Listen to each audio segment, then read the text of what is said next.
आप देख रहे हैं इंडिया वॉइस। मैं हूं आपके साथ जोई सिंह और बढ़ते हैं खबरों की ओर। दिल्ली से खबर सामने आ रही है। आईजीआई एयरपोर्ट के टर्मिनल पर बड़ा हादसा। बड़ी जानकारी दिल्ली से।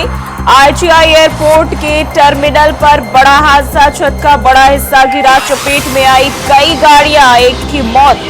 अब तक 8 लोग घायल। तो इस हादसे में एक की मौत हो गई है, वहीं 8 लोग घायल बताए जा रहे हैं। हादसे में हुआ काफी नुकसान। तो ये जानकारी, छत का बड़ा हिस्सा गिरा। दिल्ली से बड़ी खबर। हादसे में काफी नुकसान हुआ है, वहीं इस दौरान एक की मौत हो गई है, जबकि 8 लोग घायल भी हुए हैं। तो छत का बड़ा हिस्सा गिरा और जिसकी चपेट में कई गाड़ियां आई हैं। आईजीआई एयरपोर्ट का ये मामला दिल्ली से। आईजीआई एयरपोर्ट के टर्मिनल 1 पर बड़ा हादसा हो गया है। तो ये बड़ी जानकारी। हादसे में बड़ा नुकसान भी हुआ है, वहीं इस दौरान एक की मौत हुई है और 8 लोग घायल बताए जा रहे हैं। तो दिल्ली से बड़ी खबर साझा कर रहे हैं। आईजीआई एयरपोर्ट के टर्मिनल 1 पर यह बड़ा हादसा हो गया, जिसकी चपेट में कई गाड़ियां आई है। देखिए सर, आज का मेरा फ्लाइट है मॉर्निंग का 9 बजे का इंडिगो से। अभी यहाँ पे पता चला कि वो ऊपर का जो है वो कुछ कोलैप्स हुआ है, उसके वजह से मैक्सिमम फ्लाइट उन्होंने कैंसिल करा है और कुछ फ्लाइट होल्ड पे करा हुआ है। लेकिन वो बता नहीं पा रहे कि ये सिचुएशन कब तक क्लियर होंगी। अभी रिसेंटली वो बता रहे कि आप टर्मिनल 2 में जाओ, वहाँ से कुछ आपका एडजस्टमेंट करके देंगे नेक्स्ट फ्लाइट में। बाकी कोई इन्फॉर्मेशन प्रॉपर मिल नहीं रही है। तो सर ये पूरा गिर गया ऊपर? हाँ, वो बोल तो रहे हैं, वो आधा पार्ट तो गिरा हुआ है, पॉसिबल नहीं बोलते ऊपर जाने का। तो आईजीआई एयरपोर्ट के टर्मिनल 1 पर यह बड़ा हादसा हो गया है और छत का एक बड़ा हिस्सा गिरा है, जिसके चपेट में कई गाड़ियां आई है और इस दौरान एक की मौत हुई है, वहीं 8 लोग घायल बताए जा रहे हैं। तो दिल्ली से ये बड़ी जानकारी, बड़ी खबर। छत का बड़ा हिस्सा गिरा। आईजीआई एयरपोर्ट के टर्मिनल 1 पर यह बड़ा हादसा, छत गिरने से और इसके चपेट में कई गाड़ियां आई है। वहीं इस हादसे में एक की मौत हुई है, जबकि 8 लोग घायल भी बताए जा रहे हैं। तो ये बड़ी जानकारी साझा कर रहे हैं। आईजीआई एयरपोर्ट के टर्मिनल 1 पर ये बड़ा हादसा। वहीं काफी नुकसान भी होने की खबर सामने आ रही है इस हादसे के दौरान। तो दिल्ली से ये बड़ी जानकारी। चपेट में कई गाड़ियां आई है और एक की मौत भी हुई है।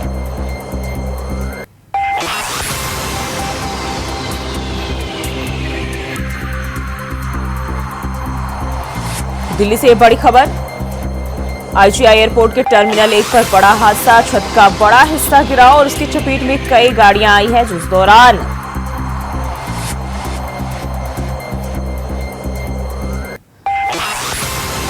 और इसी खबर पर ज्यादा जानकारी के साथ आदित्य सिंह हमारे संवाददाता हमारे साथ जुड़ गए। आदित्य, दिल्ली एयरपोर्ट पर, आईजीआई एयरपोर्ट के टर्मिनल 1 पर यह बड़ा हादसा होने की खबर आ रही है, क्या जानकारी है इसे लेकर? जी हाँ जी, आपको बता दें कि राष्ट्रीय राजधानी दिल्ली के इंदिरा गांधी एयरपोर्ट के टर्मिनल 1 की एक घटना है, जहां पर सुबह 5:30 बजे के करीब की घटना बताई जी। दिल्ली आसपास के क्षेत्रों में काफी बारिश हो रही है, तो इसी बारिश के कारण मिली जानकारी के मुताबिक जी आदित्य, आपकी आवाज नहीं आ रही, एक बार फिर से जोड़ने की कोशिश करेंगे। तो आईजीआई एयरपोर्ट के टर्मिनल 1 पर यह बड़ा हादसा हुआ है और छत का बड़ा हिस्सा गिरने से जो है कई गाड़ियां इस हादसे की चपेट में आई हैं। इस दौरान जहां एक की मौत हुई, वहीं 8 लोग घायल भी बताए जा रहे हैं।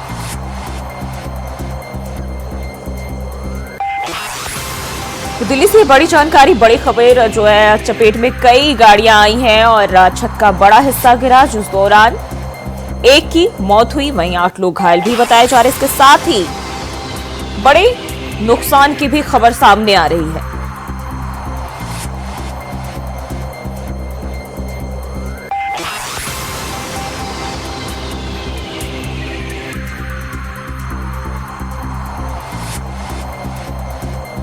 आईजीआई एयरपोर्ट के टर्मिनल 1 पर यह हादसा हुआ है और छत का ही बड़ा हिस्सा।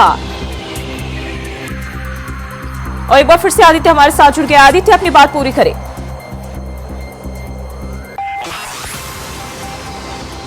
जी, आपको बता दें कि आज सुबह 5:30 बजे की एक घटना बताई जा रही है, जहां पर दिल्ली के इंदिरा गांधी एयरपोर्ट के टर्मिनल 1 की एक घटना बताई जा रहा है, जहां पर ज्यादा बारिश, काफी अधिक बारिश के कारण दिल्ली के इंदिरा गांधी एयरपोर्ट के टर्मिनल 1 पर यह घटना घटित हुई है, जहां पर जो छत बताई जा रही थी, आईजीआई एयरपोर्ट की छत थी, तो वो छत छत की शीट ढह गई और जो बीम थी वो भी ढह गई। और बीम ढहने के कारण ये हुआ कि नीचे जो टैक्सी खड़ी रहती है तो टैक्सियों के ऊपर वो बीम गिरी। और इस घटना में अभी तक आपको बता दें कि 8 लोगों के घायल होने की सूचना मिली है। साथ ही एक आदमी यहाँ पर घायल भी बताया जा रहा है। एक व्यक्ति 8 लोग घायल हैं और एक व्यक्ति की मौत की पुष्टि हो गई है। और आपको बता दें कि केंद्रीय उड्डयन मंत्री ने सोशल मीडिया पर पोस्ट किया है, जानकारी भी दी है कि वो पर्सनली इस मामले को देख रहे हैं और इसकी तमाम जानकारी ले रहे हैं। आपको बता दें कि सुबह 5:30 बजे जैसे ही इस घटना की जानकारी निकल कर आती है वैसे ही फायर विभाग की ओर से 4 टेंडर गाड़ियां जो है वो रवाना की जाती हैं। और साथ ही साथ वहां पे जैसे अधिकारी पहुंचते हैं तो वहां पे ये ऐसा सारा नजारा देखा जाता है कि गाड़ियां जो आपको बता दें कि कई गाड़ियां भी इसमें क्षतिग्रस्त हुई हैं और साथ ही 8 लोग घायल हैं और एक की मौत बताई जा रही है। आदित्य, जो लोग इस हादसे में घायल हुए हैं उनको लेकर क्या जानकारी मिल रही है, उनकी हालत कैसी है अभी?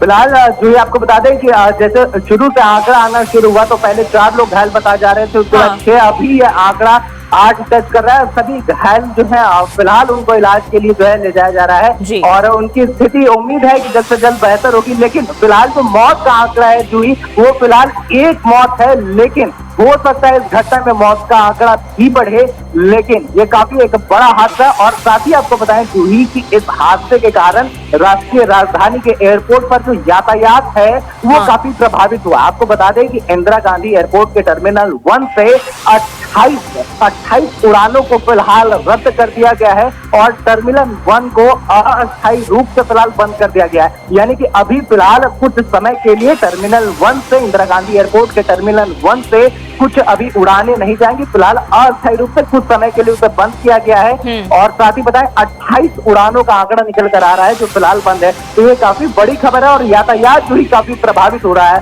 कई यात्री भी एयरपोर्ट पर पहुंचे थे जिन्हें जो है कई कंपनियों ने या तो दूसरे फ्लाइट में शिफ्ट किया है या कई उड़ानें रद्द हैं। तो कई सारे यात्री भी पहुंचे थे तो उन्हें जो है कई यात्रियों को निराश होकर लौटना पड़ा, कई को इंतजार करना पड़ रहा है। 28 उड़ानें, 28 जो है उड़ान एक बड़ा नंबर होता है। यहाँ पर जो है काफी लोगों को वापस भी जाना पड़ा और ये घटना काफी बड़ी है। आदित्य, अगर हम बात करें इस हादसे को लेकर, क्या कोई अधिकारी वहां पहुंचे हैं घटना का जायजा लेने? जी जो ये आपको बता दें कि इस मामले को लेकर जो फायर विभाग के अधिकारी थे वो सुबह 5:30 बजे ही 4 जो है टेंडर गाड़ियों को वहां पे भेजा गया था मौके पर जायजा लेने के लिए और रेस्क्यू करने के लिए। और तमाम अधिकारी भी वहां पहुंचे थे जो कि उन्होंने सारी स्थिति का जायजा लिया और ये जानकारी बताई कि जो छत थी वो ढह गई थी और बीम था वो ढह गया था जिस कारण ये हादसा हुआ। तो उन्होंने वहां पहुंचकर ये जानकारी दी, ये बताया कि ये हादसा क्या हुआ था, आखिरकार क्या वजह थी इस हादसे की। तो छत गिरना जो है मुख्य हादसा था और छत जो गिरी, छत गिरने का मुख्य कारण ये था कि जो छत की सपोर्ट बीम थी वो गिर गई। तो ज्यादा बारिश के कारण जो है छत और बीम दोनों ढह गए। और जो टैक्सी खड़ी रहती है, आपको बता दें कि पैसेंजर्स को रिसीव करने के लिए, उन टैक्सियों के ऊपर गिरी जिससे जो है एक मौत बताई जा रही है। हालांकि जूही अभी मौत का जो आंकड़ा है वो बढ़ भी सकता है क्योंकि एक बड़ी घटना है। अभी 8 लोग घायल, आपको जैसा कि मैंने पहले भी बताया कि 4 घायलों के आंकड़े के साथ आंकड़ा बढ़ा और दोगुना हो गया, ये आंकड़ा 8 पे पहुंच गया। तो फिलहाल अभी घायलों की संख्या और बढ़ सकती है। और एक तरफ बारिश और दूसरी तरफ यह हादसा। और अगर हम बात करें इस दौरान वहां क्या माहौल देखा जा रहा है, यात्रियों के बीच, जो स्टाफ है उनके बीच किस तरह से इसको लेकर वहां माहौल की बात करें, सुरक्षा की बात करें, क्या देखे जा रहे हैं? जी जो ये आपको बता दें कि माहौल तो बिल्कुल अस्त व्यस्त हो गया। अगर बात करें कि दिल्ली एनसीआर में लगातार बारिश हो रही है, उस कारण जो है हर जगह का यातायात, चाहे सड़क का हो या फिर हवाई मार्ग का यातायात हो, सब प्रभावित हो रहे हैं। और ऐसी स्थिति में जब सुबह से ही तमाम यात्री पहुंच रहे थे इंदिरा गांधी एयरपोर्ट अपनी उड़ान के लिए, अपनी यात्रा तय करने के लिए, लेकिन उसी समय यह हादसा सुबह 5:30 बजे का हुआ। उसके बाद से ही इंदिरा गांधी एयरपोर्ट का टर्मिनल 1 जो है वो पूरी तरह से जो ही आपको बता दें कि बिल्कुल अस्त व्यस्त हो गया। कई यात्री जो पहुंचे थे तो उन्हें उनकी विमान कंपनियां जो है कुछ जी। एडजस्टमेंट कर रही है, कुछ फ्लाइट कैंसिल है। मैंने आपको बताया कि 28 फ्लाइट कैंसिल हुई है, तो जो ही आप अंदाजा लगा सकते हैं कि 28 फ्लाइट के कैंसिल होने से कितने यात्री वहां पहुंचे होंगे और कितने यात्रियों का वहां पे जमावड़ा लगा होगा जो अपनी फ्लाइट नहीं पकड़ पाएंगे। हाँ। और फिलहाल जब अस्थायी रूप से टर्मिनल 1 को बंद कर दिया गया है, तो हाँ। उस स्थिति में अब कई यात्रियों को टर्मिनल 2 भेजकर जो है उनकी उड़ानों का प्रबंध भी किया जा रहा है। लेकिन जो ही आपको बताएं कि टर्मिनल 1 की स्थिति में काफी वो अस्त व्यस्त हो जी। गई है, चारों बगल से जो स्थिति है जी। वो काफी अस्त व्यस्त हो गई है। जी बिल्कुल लगातार आदित्य, यात्री वहाँ- अपडेट रखिए इसके साथ और आगे भी हम आपके साथ जुड़ेंगे। बहुत बहुत शुक्रिया फिलहाल के लिए आपका तमाम जानकारी साझा करने के लिए। और रुकते हैं एक छोटे से ब्रेक के लिए, फौरन हाजिर होते हैं।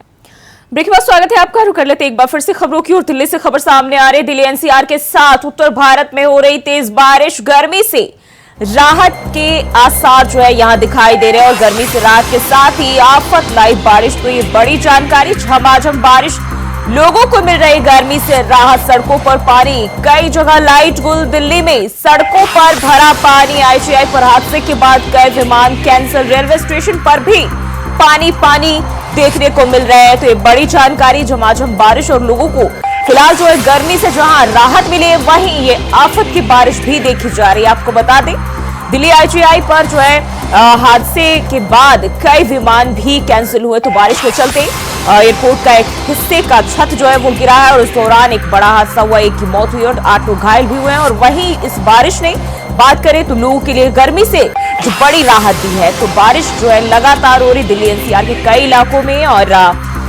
इसके साथ ही उत्तर भारत के कई इलाकों में देखी जा रही है पानी पानी, और सड़क भी पानी पानी हो रखा है। और इस दौरान रेलवे स्टेशन पर भी पानी का नजारा जो है देखे जा रहे हैं। दिल्ली में सड़कों पर पानी भर चुका है, कई जगह लाइटें भी गुल है।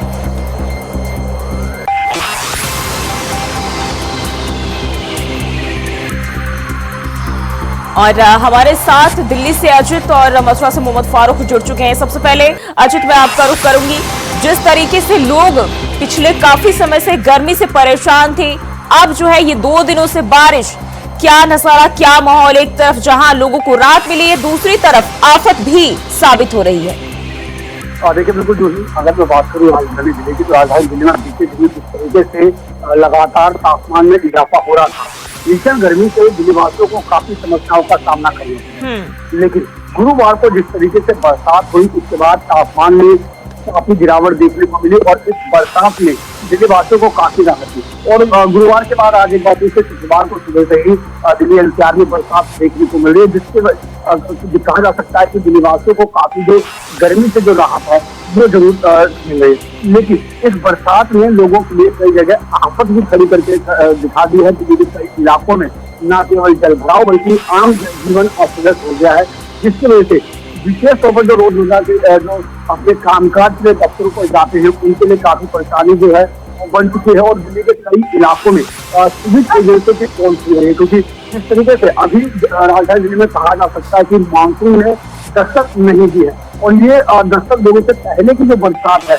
वो राजधानी दिल्ली में देखने को मिले, यानी प्री मानसून की जो बरसात है इसे कहा जा सकता है। और अगर अभी से ही सिविल एजेंसियों की अगर जो पोल है वो खुलती नजर आ रही है, तो निश्चित तौर पर कहा जा सकता है कि जब मानसून दस्तक देगा तो दिल्ली में जो दिल्ली की तस्वीर होगी वो देखने लायक होगी। दिल्ली के कई इलाकों में जलभराव की जो स्थिति है वो एक बार फिर से बननी शुरू हो गई है, और कहीं ना कहीं ये दिखा रहा है कि ये बरसात जहाँ एक और दिल्लीवासियों को गर्मी से राहत तो जरूर दी है, लेकिन लोगों के लिए कई परेशानी भी जरूर बनकर के आई है। बिल्कुल फारूक, आपके पास आना चाहूंगी।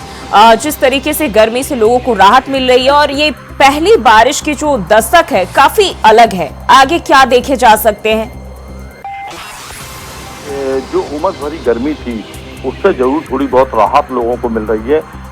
मथुरा में 2:45 बजे से लगातार बारिश हो रही है, और अभी थोड़ी बारिश हल्की बंद है, लेकिन बूंदाबांदी हल्की सी फुहार अभी भी चल रही है, क्योंकि लोग जो है इतनी जबरदस्त गर्मी से जो है पूरी तरीके से बेचैन हो गए थे, बीमार होने लगे थे, कुछ कैजुअलिटी भी होने लगी थी इस गर्मी के कारण।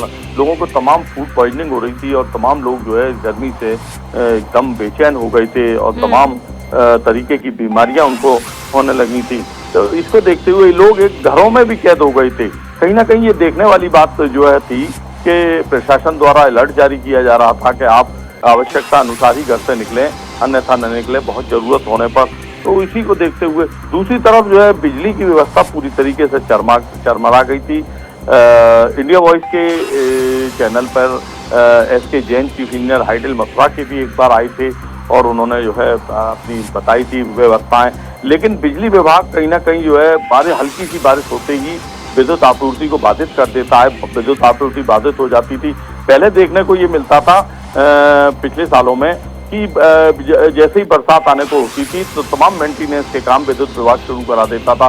कहीं लाइनों पे अगर पेड़ आ रहे हैं या उनकी पत्तियां आ रही हैं, डंगाल आ रही हैं, उनको कटवाने का काम शुरू होता था। लेकिन इस बार तो कुछ देखने को ही नहीं मिला और तमाम जो है लोग परेशान हो जाते हैं। पानी की आपूर्ति सप्लाई जो होती है वो बंद हो जाती है और अभी भी मथुरा में 3 बजे से कई इलाकों की बिजली आपूर्ति पूरी तरीके से बाधित हो चुकी है और जगह जगह अब जाम जैसी स्थिति भी देखने को मिल रही है। जो ओवर ब्रिज हैं उनके नीचे भी पानी भर जाता है। मथुरा के 3 ओवर ब्रिज हैं जिनके नीचे पानी भर जाता है और तमाम परेशानियों का लोगों को सामना करना पड़ता है।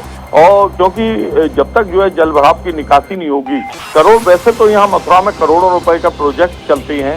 खुद मुख्यमंत्री योगी आदित्यनाथ मथुरा लगातार आते रहते हैं और मॉनिटरिंग करते हैं। उनका यहाँ कार्यालय भी है मथुरा में, तीर्थ विकास परिषद में कार्यालय उनका बना हुआ है। लेकिन ब्रज तीर्थ विकास परिषद के कार्यालय में आने के बाद भी अधिकारियों के कानों पे जो है जू रेंगती हुई नहीं हमें दिखाई देती है। ऐसा लगता है कि जो करोड़ों रुपए के प्रोजेक्ट चलते हैं वो प्रोजेक्ट किस तरीके से फेल हो जाते हैं। यहाँ सीवेज का जो है करोड़ों रुपए का प्रोजेक्ट चला था और वो सीवेज का प्रोजेक्ट जब चला था तो इसीलिए उसको बनाया गया था कि घरों से कनेक्ट किया जाएगा और जो सड़कों पे पानी भर जाता है उन सबको जो है वो सीवेज में जाएगा और एक जगह जाके जो प्लांट बना हुआ है वहां जाके पानी इकट्ठा होगा। लेकिन ये व्यवस्थाएं भी पूरी तरीके से फेल नजर आई क्योंकि पानी भी आज भी तीनों ओवर ब्रिज के नीचे और तमाम जो है जी बिल्कुल। फारूक बहुत बहुत शुक्रिया तमाम जानकारी के लिए। अजूत आपका भी बहुत बहुत शुक्रिया जानकारी साझा करने के लिए। और बढ़ते आगे, 18वीं लोकसभा के पहले संसद सत्र के चौथे दिन राष्ट्रपति द्रौपदी मुर्मू का अभिभाषण हुआ। 50 मिनट के भाषण में राष्ट्रपति ने हर मुद्दे पर अपनी बात रखी। उन्होंने कहा कि पेपर लीक करने वालों को कड़ी सजा दिलाई जाएगी।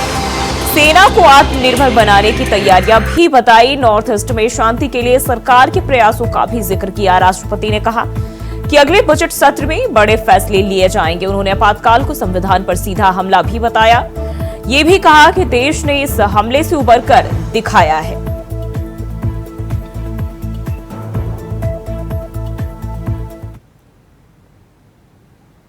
लगातार तीसरी बार स्थिर और स्पष्ट बहुमत की सरकार बनाएगी। 6 दशक बाद ऐसा हुआ है। ऐसा समय में जो भारत के लोगों की आकांक्षाएं सर्वोच्च स्तर पर है, लोगों ने मेरी सरकार पर लगातार तीसरी बार भरोसा जताया। भारत के लोगों को ये पूर्ण विश्वास है कि उनकी आकांक्षाएं सिर्फ मेरी सरकार ही पूरा कर सकती है।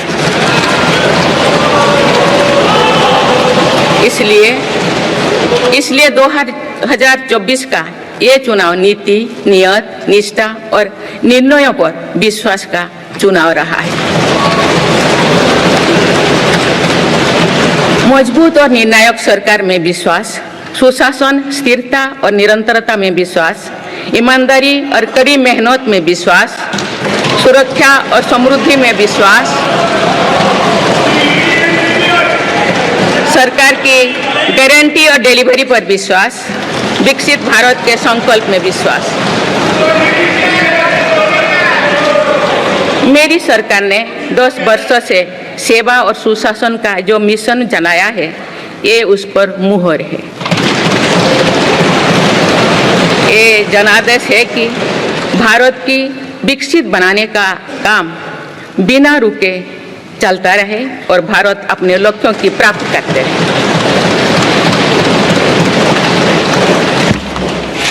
माननीय सदस्यगण, 18वीं लोकसभा कई मायनों में एक ऐतिहासिक लोकसभा है।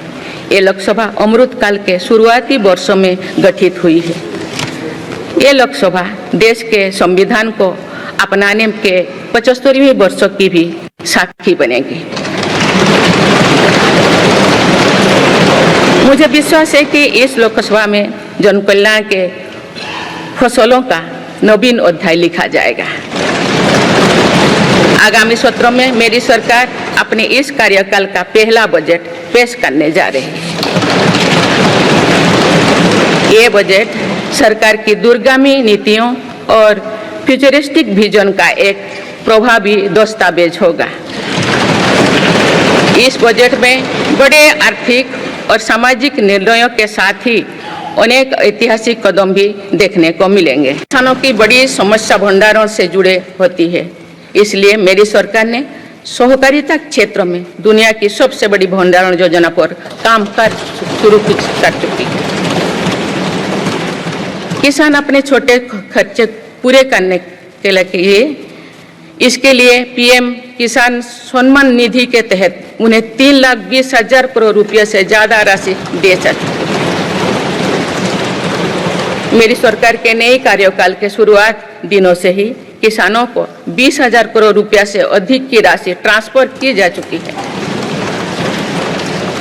सरकार ने खरीफ फसलों के लिए एमएसपी में भी रिकॉर्ड वृद्धि की है। आज का भारत अपनी वर्तमान जरूरतों को ध्यान में रखते हुए अपनी कृषि व्यवस्था में बदलाव कर रहा है। हम ज़्यादा से ज़्यादा आत्मनिर्भर हो और ज़्यादा से ज़्यादा निर्यात से किसानों की आमदनी बढ़े, इस सोच के साथ नीतियाँ बनाई गई है, निर्णय लिए गए हैं। जैसे भारत दलहन और तिलहन में दूसरे देशों पर निर्भरता कम करने के लिए देश के किसानों को हर संभव मदद दे रहे हैं। ग्लोबल मार्केट में किस तरह के फूड प्रोडक्ट की डिमांड ज़्यादा है, इसके आधार पर नई रणनीति बनाई जा रही है। आजकल ऑर्गेनिक उत्पादों को लेकर दुनिया में डिमांड तेजी से बढ़ रही है। भारत के किसानों के पास इस डिमांड को पूरा करने के पूरा भरपूर क्षमता है, इसलिए सरकार प्राकृतिक खेती और इससे जुड़ी उत्पादों की सप्लाई चेन को सशक्त कर रही है। ऐसे प्रयासों से किसानों का खेती पर होने वाला खर्च भी कम होगा और उनकी आय भी और बढ़ेगी। हाल ही में कुछ परीक्षाओं में हुई पेपर लीक की घटनाओं की निष्पक्ष जांच और दोषियों को कड़ी से कड़ी सजा दिलवाने के लिए मेरी सरकार प्रतिबद्ध है। इससे पहले भी हमने देखा है कि कई राज्यों में पेपर लीक की घटनाएं होती रही है। इस पर दलीय राजनीति से ऊपर उठकर देशव्यापी ठोस उपाय करने की जरूरत है। संसद ने भी परीक्षा में होने वाली गड़बड़ियों के विरुद्ध एक सख्त कानून बनाया है। मेरी सरकार परीक्षाओं से जुड़ी संस्थाओं, उनके कामकाज के तरीके, परीक्षा प्रक्रिया सभी में बड़ी सुधार करने की दिशा में काम कर रही है। और फिलहाल के लिए इस बुलेटिन में बस इतना ही। खबरों के लिए बने रहिए इंडिया वॉइस के साथ।